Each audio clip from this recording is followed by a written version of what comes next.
Hola chicos, buenas tardes. Yo soy Ángel, no sé si me recuerden, les di una clase y bueno, básicamente hoy vamos a hablar de biología.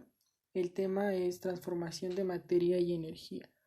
Sé que les sonará parecido a lo que ven en física o en química y pues sí, tiene mucho que ver.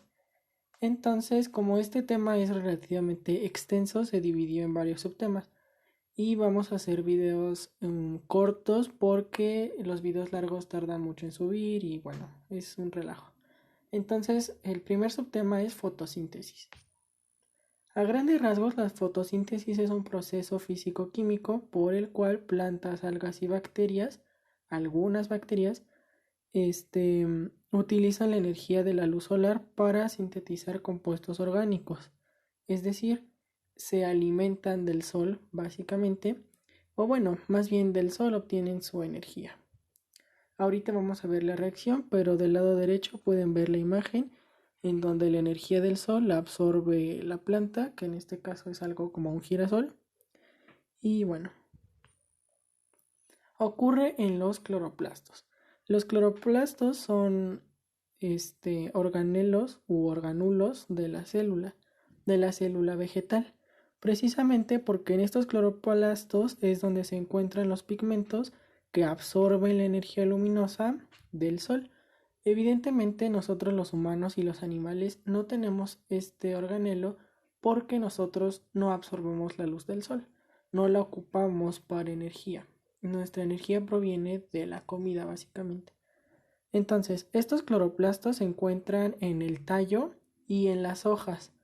Entonces, es aquí en donde se lleva a cabo la fotosíntesis. Por ejemplo, en una manzana, la fotosíntesis no se lleva literal en la fruta manzana, sino en las hojas de la manzana o en el tallo del árbol de la manzana.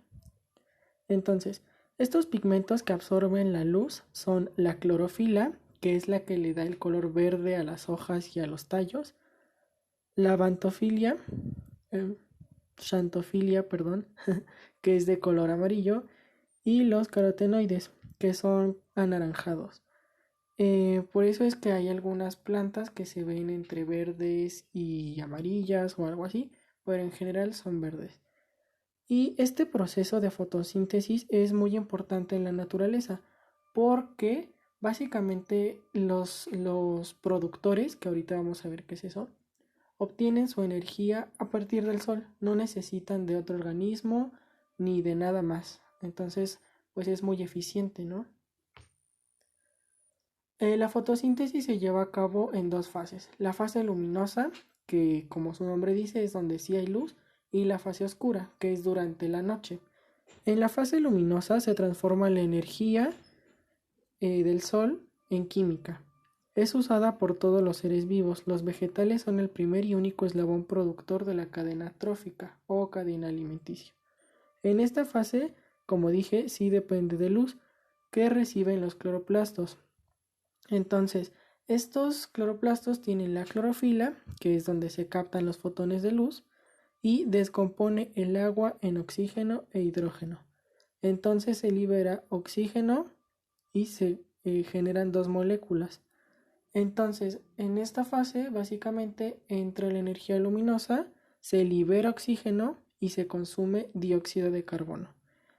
El dióxido de carbono, entre más aumenta, es más dañino para la atmósfera terrestre. Seguramente ya lo vieron en geografía o algo así. Entonces, las plantas ayudan a consumir parte de ese dióxido de carbono y a transformarlo en oxígeno. Por eso es muy importante. Entonces, eh, el movimiento de los electrones de un nivel a otro, los electrones provienen de esa energía luminosa, hace que las plantas produzcan ATP. Esta es energía para la planta, básicamente para que ésta se reproduzca y se crezca, ¿no? Para que no se quede solo la semilla. Y el NADPH2 también son básicamente hidrógenos, protones. Y esto es importante porque esto que se libera, estas moléculas de energía que se liberan, son ocupadas en la fase oscura, que es en donde se transforma el dióxido de carbono en hidratos de carbono o carbohidratos. Ahora sí, en la fase oscura es en la que ya no interviene la luz del sol, o sea, es de noche. Y las moléculas formadas en la fase luminosa, que fueron ATP y NADPH, participan en la reducción de dióxido de carbono mediante una serie de reacciones, que es el ciclo de Krebs, que creo que no es necesario verlo. Entonces, básicamente en esta fase se ocupa la energía que se obtuvo en la anterior y forma ácido fosfoglicérido, o sea, forma azúcares, básicamente, y libera agua. Eso es lo importante, que libera agua. ¿Para qué se usa esa agua? Básicamente para que la planta se nutra y crezca. Aquí está un esquema, voy a ver si lo puedo acercar. Sí, aquí está. En el día entra dióxido de carbono y sale oxígeno. Ese oxígeno entra y sale dióxido de carbono y así es como un ciclo. Entonces, les repito que es importante porque transforma el dióxido de carbono, que es tóxico, bueno, es dañino, no es tóxico, pero es dañino, en oxígeno. Y el oxígeno, bueno, lo respiramos nosotros, entonces es muy importante. Y en la noche pasa lo contrario. El oxígeno se absorbe y se libera dióxido de carbono. Aquí, como ven, les decía que se encuentra en el tallo y en las hojas. En las flores no.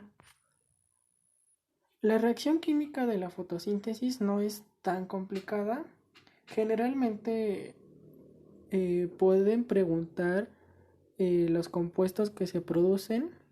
Por ejemplo, el dióxido de carbono más agua produce glucosa y oxígeno. Ese es el caso de la fotosíntesis. La reacción inversa de la fotosíntesis es la respiración celular, en donde la glucosa y el oxígeno se combinan para dar agua y dióxido de carbono. Y básicamente esa es la fotosíntesis. Recuerden, está la fase luminosa, donde sí está el sol, la fase oscura, donde no.